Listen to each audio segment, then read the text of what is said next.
Ladies and gentlemen, please join us in welcoming multi-platinum selling artist, actress, and leading lady of BET's The Encore, Shamari DeVoe. How are you? I am doing amazing. Thank We you have for been waiting having on this. me. Oh, We're you could have needed. excited. We're honored to have you. Definitely Aw. honored. Definitely honored. So how are you doing? I'm doing good. I'm just here at the crib, really just enjoying being a mom and a wife. And I just love my family. So I'm just super happy right now just to be Yeah, right. home and just to be around so much love. I'm just such a lovely type type of girl. So. Hey, That this is is right up your understandable. alley. Yes, absolutely. The blessing of the pandemic is you had a lot of time to spend with Yeah. them. Yes. You know. So our listeners, who we call the Z Hive, are deeply entrenched and devoted to 90s R&B, and we all respect what you brought to the genre and just admire your journey and longevity. So we're so excited to have you here. Now we know it was a long road before we even met you in 1998, and so we finna go back a little bit before we get to the present. Is that cool? Oh, yeah, that's fine. All right, cool. So let's rewind where it all started, Detroit. Bring us back there and relocating to ATL. Is that right? Yeah, so I was born in Detroit at Yep. Hutzel Hospital. Hey, And my dad worked for Ford, so like the Motor City. We was out there in Detroit. But then when I was 5 years old, my parents decided to move to Atlanta, and I have been here ever since. I can't tell you too much about Detroit because I was so young, but I basically claim Atlanta since kindergarten all the way through college. I got my bachelor's from Georgia State University, and I am an AT alien. So yeah, that's right. that's All what right. brought me That's here. ATL. That's what we're gonna say you from. You're ATL. That's Yes, it. I'm from Atlanta. So let's talk Don't say about. I was born in Uh-oh. Detroit but raised in Atlanta. My hometown is ATL. Yeah. I hear that. I hear that. So growing up, who were some of your musical influences? Oh my gosh. I love In Vogue. Like, they are some singing sisters. They all look amazing. Their bodies on point, even to this day. Like, what the Oh yeah. heck are they doing? Because, that's when I just realized that, real singing, like just being a part of a group and just being able to carry each other. Like, I wanted to be just like In Vogue. I'll be singing In Vogue in my talent shows. And then, of course, Escape. Like, everybody was loving Escape. Like, I would sing Escape. I had all these different girl groups growing up that I was a part of, and Escape was definitely one of the songs that we sang in different showcases and everything. And of course, TLC. Like, I wanted to be just like them. And like, I remember I wanted to be like them so bad that I was in middle school. I went to the counseling office and I like stole like 100 Band-Aids. And I was so bad. And I just put them all over my clothes because I was like, oh, TLC wears Band-Aids. They wear cross colors. They wear baggy pants. I just wanted to be like them so bad. So yeah, so TLC and In Vogue. I just really love the music and just the nostalgia of the 90s and, how it just brings you back to a place. Like, I can tell you who I was dating when Jodeci Can I Talk to You came out. Like, I can tell you where I was when Guys Let's Chill came out. Wait a minute. I was like 12 years old, 1992. Like, I can just tell you everything. Love that.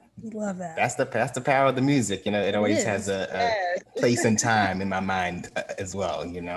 Yes. So word on the street is that you used to tell people you had a record deal in school. Yes.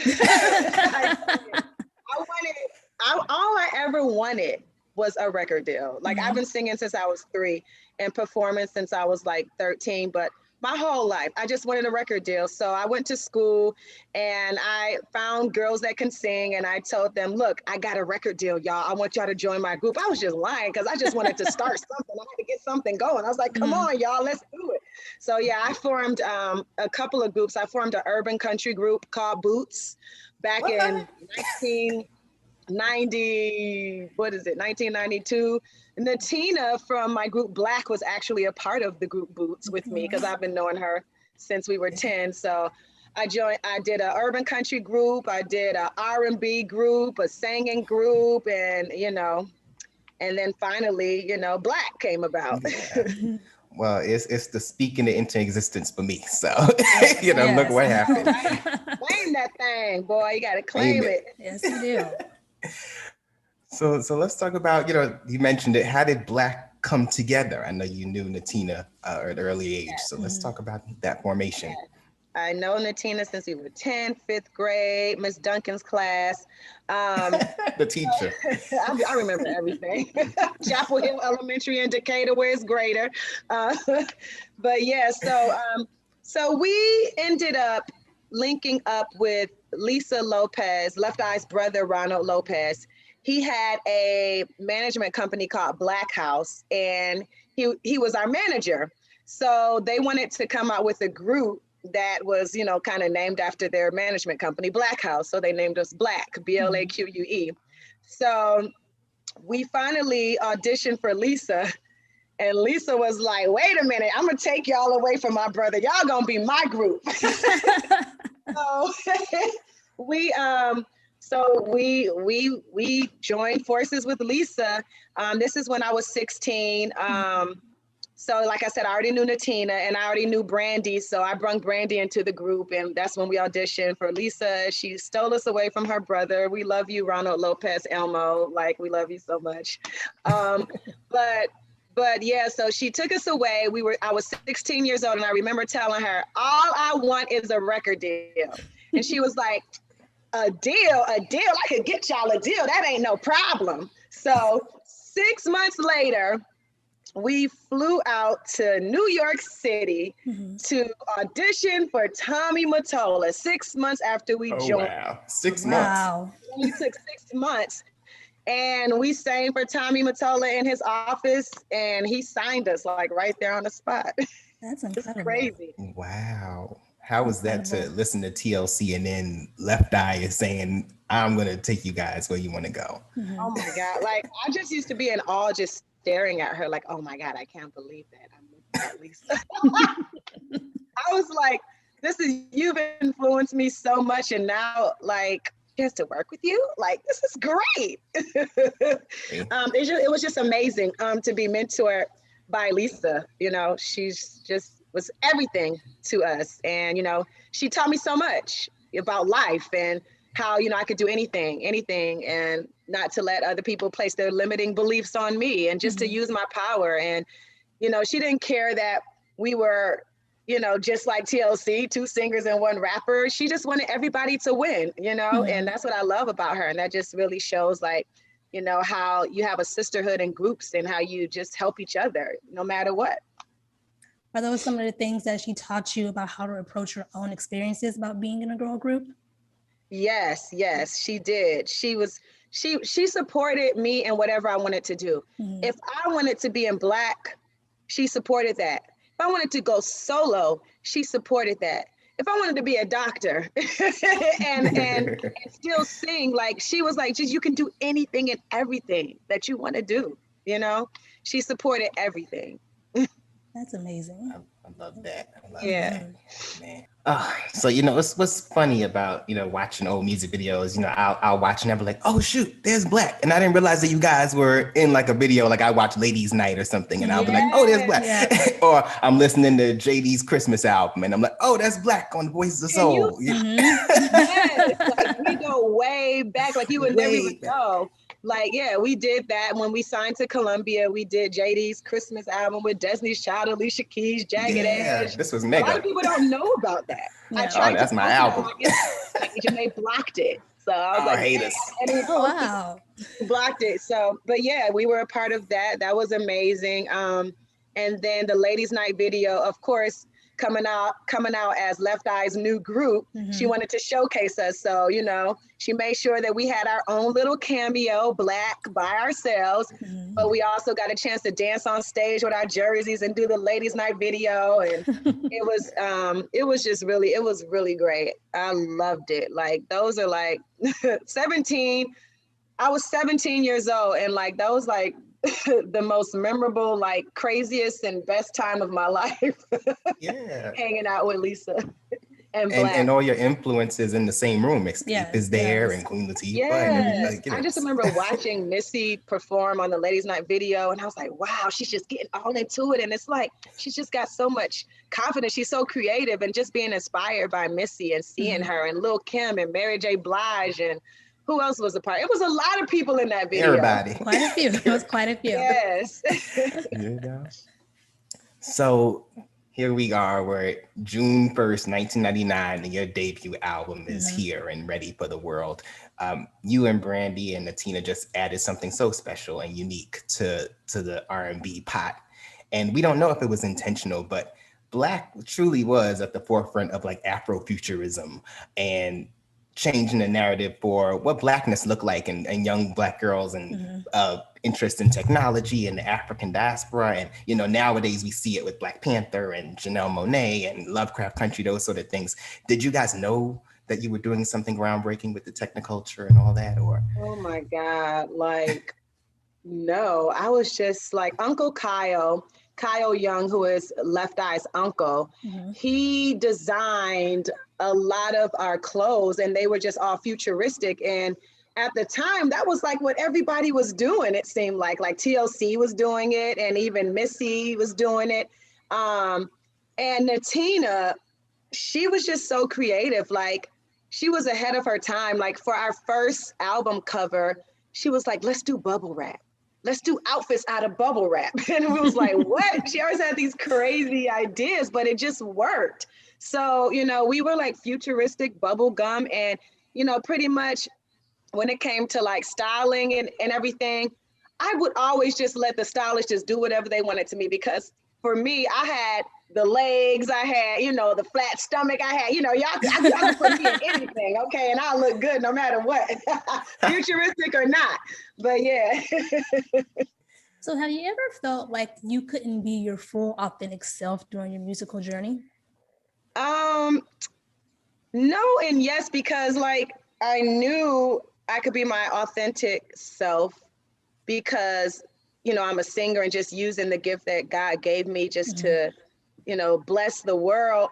But at the same time, I'm more of an introvert. So, and I didn't really like the spotlight like that. And sometimes, like when fans would come up to me and ask me for my autograph, I was like, wow, am I worthy of this? Like, because it was more like I'm an introvert, like I said. So like being in the entertainment industry, it forced me to be more outspoken and to be more of an extrovert. So that's why I say yes and no, because, you know, I was forced to just take it and be in the spotlight, you know, and I that's something that I've always wanted to do, was sing. So I knew that came with the territory. I had to get out there and be in front of people. Yes, believe it or not, no one would ever know that I'm an introvert at heart, but I forced my extrovertism.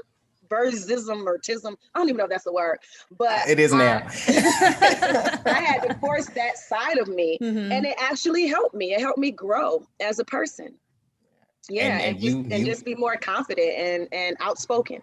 Well, you were really put out there because you were on the NSYNC tour and you're on the Fan Mail tour. Like, you don't get more exposure than that. NSYNC tour was like our very first tour NSYNC like that we've ever been on, and we didn't even have a single out on the radio. Like 808 hadn't even come out yet. Wow. And we were on tour with NSYNC with thousands and thousands of screaming girls, and they showed us so much love. Like I felt like we were in sync at times, the way that they were loving us. Like it was crazy. And that was a great experience. And, you know, that's when I realized I love performing. I love it.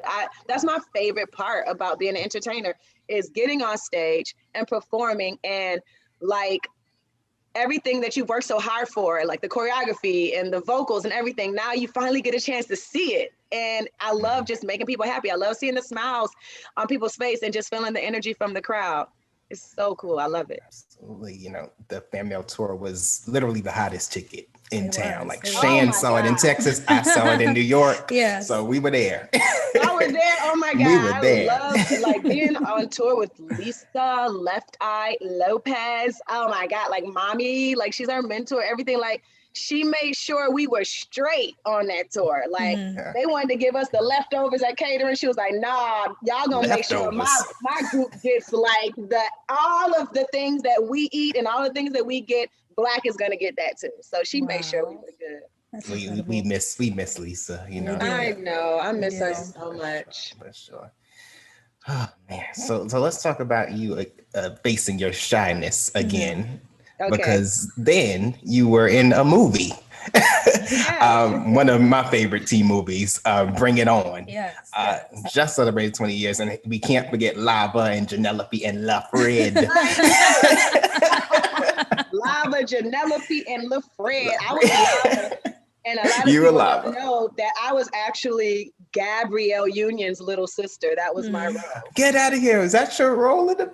Yeah, I was her little sister. That was in the script. Lava, Gabrielle's little sister, but they never really said too much about that. What? The more you know. Wow. You know, so how was that experience being in a major motion picture and the amazing song on the soundtrack, that whole kit? Yeah. Well, like you said, like that movie is like a cult classic, a cheerleading cult classic. 20 years later, like people are loving it. Like girls probably watch it before they go to their competitions just to like, you know, get pumped up. And it was incredible. I was actually a cheerleader growing up. So just being a part of something that I love and actually going to cheer camp. We did like a real boot cheer camp for like a month, and we were doing those stunts. We were getting put up in the air, and I really felt like it was the real deal. Like it was not a movie to me. I was really in competition, and I was really just ready to beat those Buffies down when they were trying to take our cheers and everything. No, but it was so cool just being able to act alongside Gabrielle Union, Kirsten Dunst, Eliza Dushku, a lot of the actors, like their career literally just took off after Bring It On. It did. So you know, it's just such a blessing. And we didn't even have to audition for it. They called us. They were like, we want Blaque. And we was like, what? We didn't know this movie was going to be this big at all. But it's such a blessing to be a part of it and, you know, add that to my resume. And extra cherry on top is the Black Girls won. So, hey. I mean, even during Halloween, people are dressed up as the Clovers. Yeah. And the whole Black Twitter thing, how they're comparing our scene to Black Twitter and what's wrong. Not Black Twitter, I'm sorry.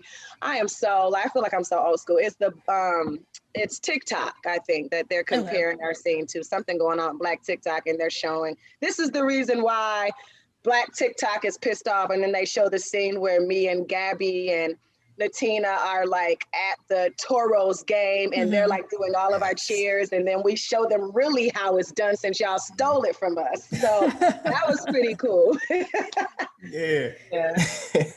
I love that movie. Love that movie. It still has an impact all these years later. I'm amazed y'all learned that in a month. Are you serious? Yes. It was, man, it was a month, but it was definitely intense.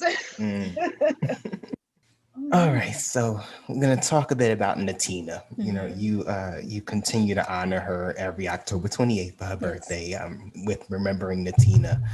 Such a sweet gesture of love. Can you share some of your favorite memories of her? Yes. Oh my God, there's so many. Just the fact that she was a go-getter and super talented. After we got dropped from Columbia from our first album, she took it upon herself to fly out to New York, sit down with the CEO of Elektra Records by herself, which was Sylvia Rohn, and get us a record deal. Me and Brandy had no idea what was going on. We didn't have to go to New York. She just flew back to Atlanta and she was like, girls, I got you a record deal. And I'm like, what? Wow.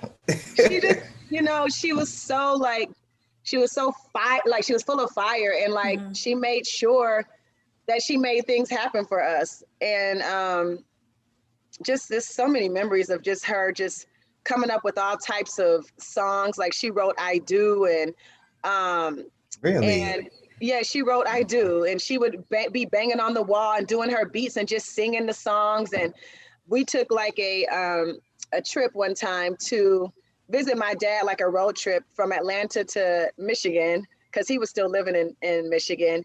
And we wrote a song on our album called Stay By Your Side during that time. And that was really cool. Just being able to write with Natina, because she's super talented. And then when we got to Detroit, she ended up getting a job. We were only there for like a week, okay? She went and found this Indian restaurant, and when they saw her, they was like, "Oh my God, you're so pretty. You look like you could be Indian." So she ended up getting a job and getting hired at this Indian restaurant out there. Okay. Right, I'm like, Natina, you know we have to go back to Atlanta, right? So you're Right. gonna quit this job. She was just, like I said, she just was like on it. Like, that's what I'm saying. She could have been our manager and been a member of the group. Like, she's so dope and talented. Like, she gets whatever she wants. And that's why, you know, I feel like sometimes I have to channel my inner Natina, because she is so powerful and so bold. And, you know, she used to tell me that I had the best voice that she's ever heard. Like, she's like, you can do Mariah Carey, you can do Whitney Houston, you can do all of those things. So I have to remember that, you know, sometimes. So I just miss her so much. And, you know, everything that she's instilled in me, just want to make sure that her legacy continues. And that's why we honor her every birthday and make sure that, you know, people don't forget about Natina. And it's called Remembering Natina. That's right. And we never will. We never will. Yay. Like you said, she's a spark. Yeah, she is a spark. For sure, for sure. Yep. So we're going to fast forward a little bit and talk about the genius with Aretha Franklin. How did it feel being a part of such a historical documentary? Well, oh my God, Aretha Franklin, the queen of soul.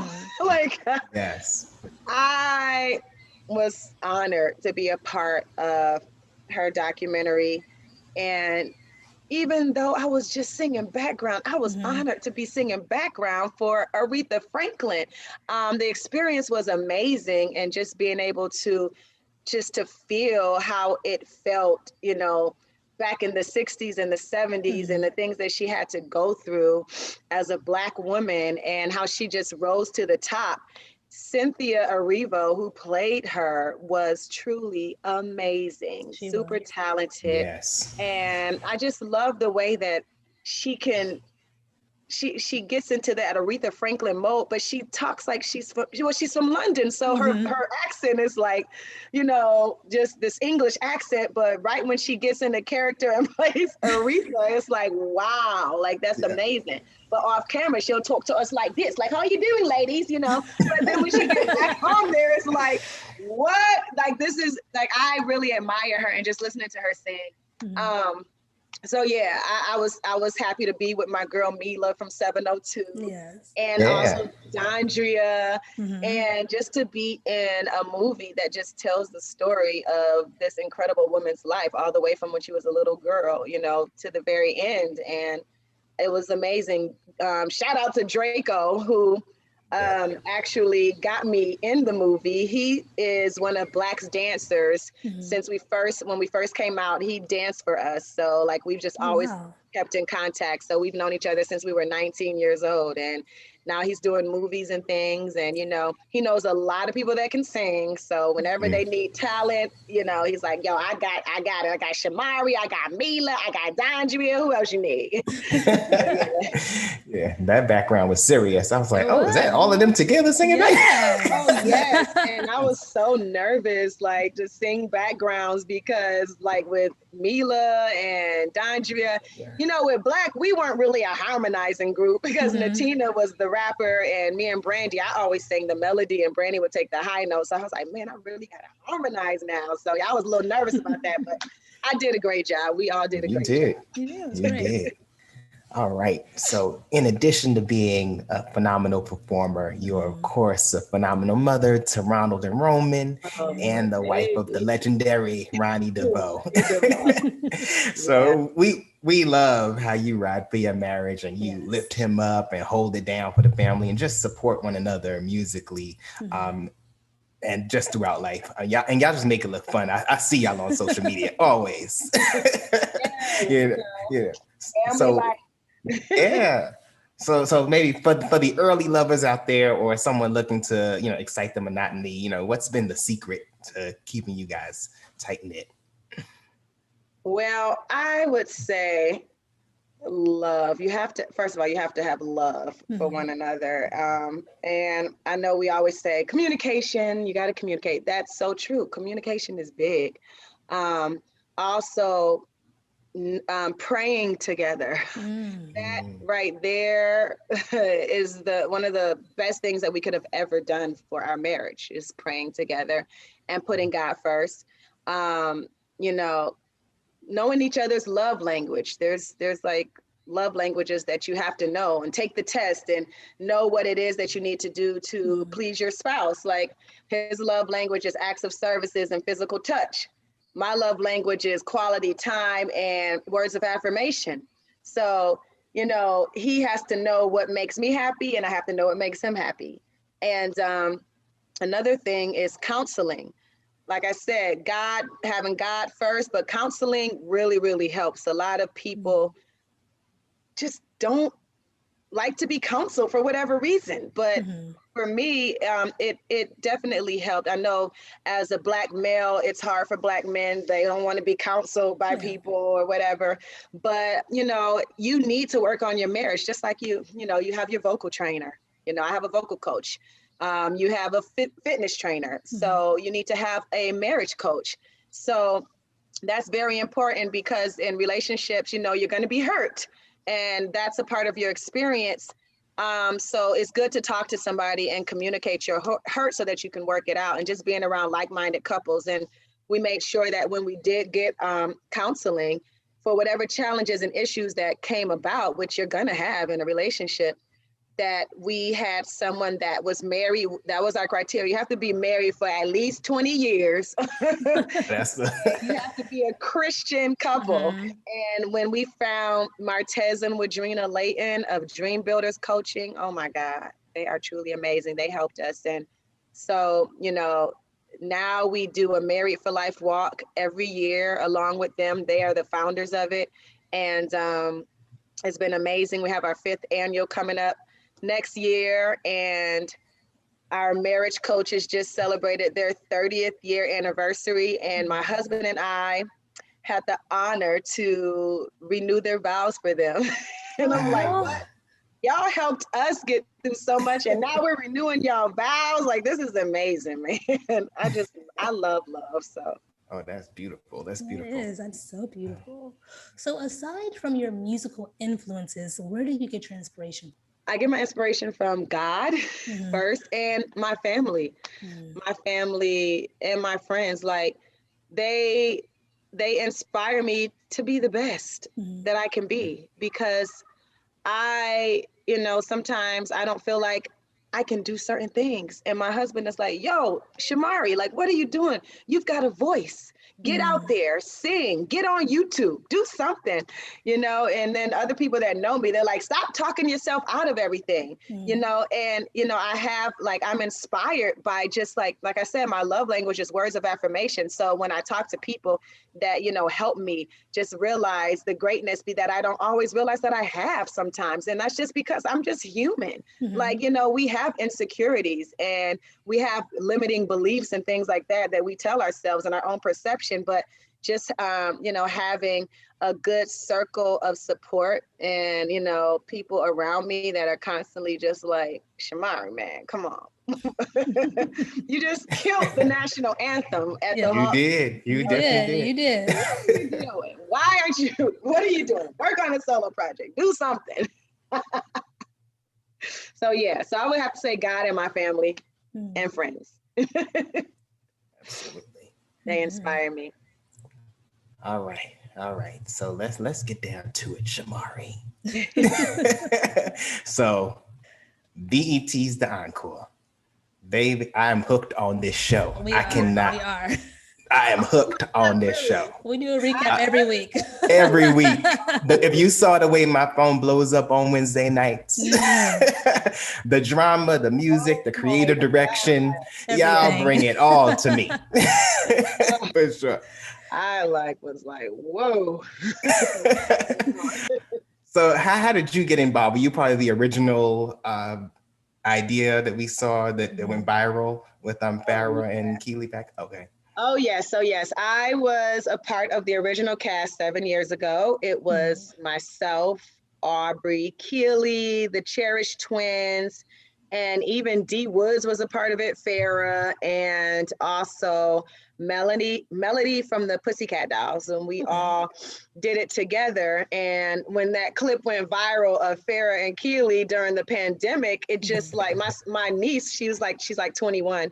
She was like showing me the clip on TikTok, and I was like, wait a minute, I was a part of that. What's going on? Like, who leaked this?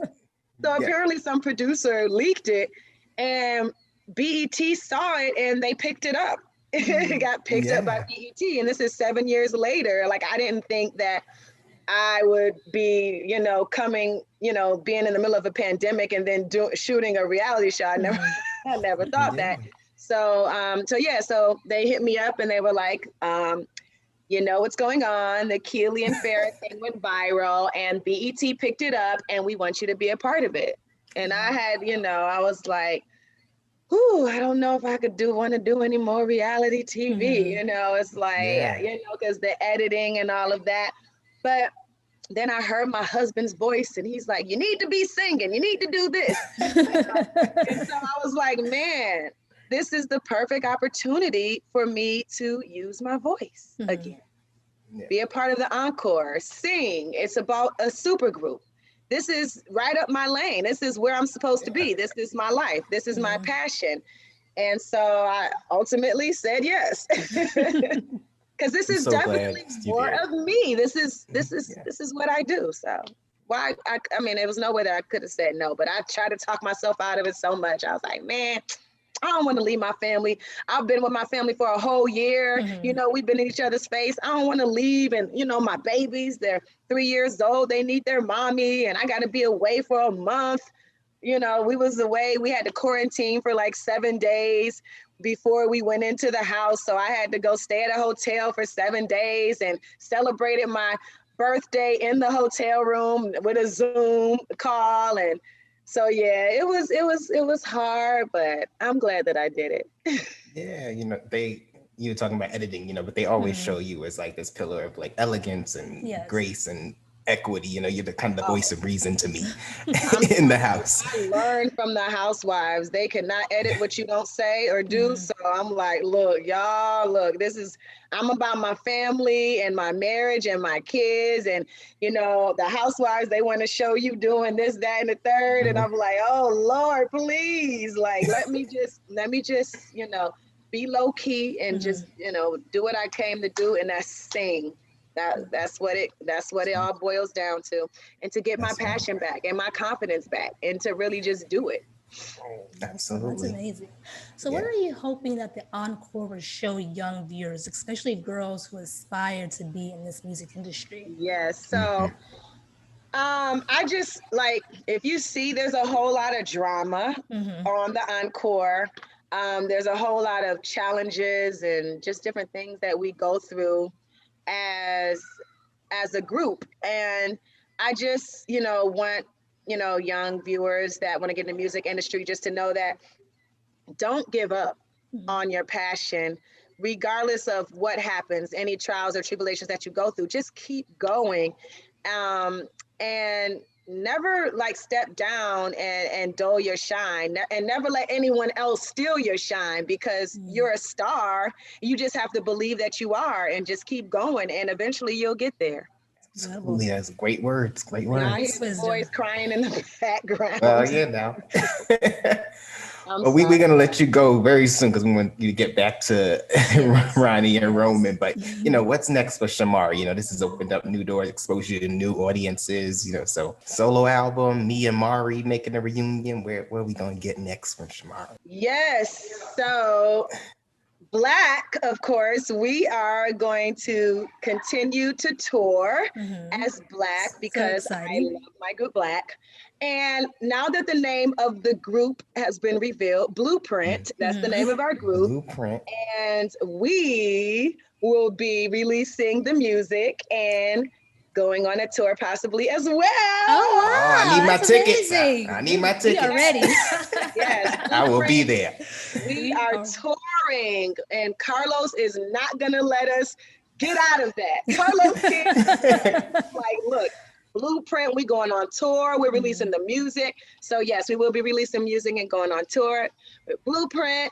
And of course, Blaque, because my group Blaque has never broken up. We've always been together, and we have a sisterhood. So we have shows that got canceled before the pandemic, so that they're getting, put back on the books.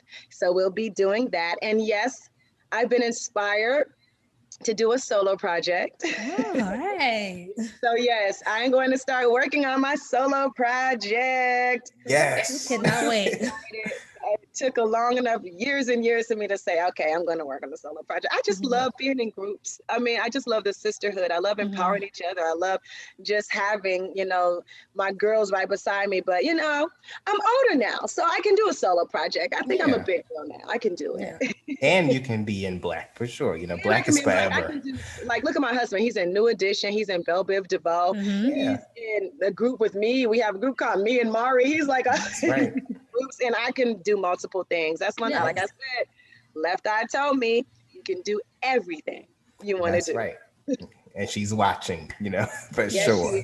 Yes. Super happy. Shamari, thank you so much for taking the time to chat with us. This was a fantastic. I was looking forward to this. So thank you for we really were. Everything. Thank you so much for and we'll be there on every tour. If it's Blaque, if it's Blueprint, we gonna be there. We're gonna be there front and center.